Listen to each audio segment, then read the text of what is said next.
టమాటాలు చాలా చవకగా వచ్చేస్తున్నాయి కదండి. ఈ సంవత్సరం టమాటాలు పండించే రైతులు ఎక్కువైపోయారు. అంతకుముందు కొంతమంది కోటీశ్వర్లు అయిపోయారు కదా టమాటా ధరకి.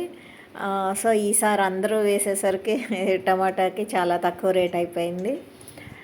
మేమేం చేసామంటే బాగా ఎక్కువగా దొరుకుతున్నప్పుడు టమాటాలు 10 డేస్కి ఒకసారి ఇంట్లోనే సాస్ తయారు చేసుకున్నాము.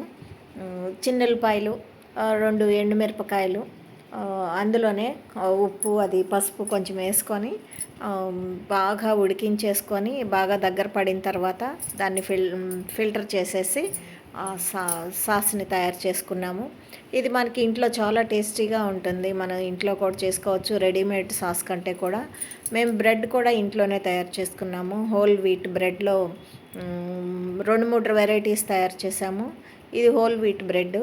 తర్వాత రాగి పౌడర్ తోటి కూడా బ్రెడ్ తయారు చేసుకున్నాము. అంటే 2-3 పౌడర్లు మిక్స్ చేసుకొని అనమాట. చాలా చక్కగా వచ్చాయి. చాలా బాగుంది కదా friends. Home made sauce and bread మనం ఇంట్లోనే తయారు చేసుకుంటే ఇది మనం చాలామంది ఫ్రిడ్జ్లో నిల్వ ఉంచుకోరు. జస్ట్ ఫర్ 1 వీక్ వరకు పర్వాలేదు.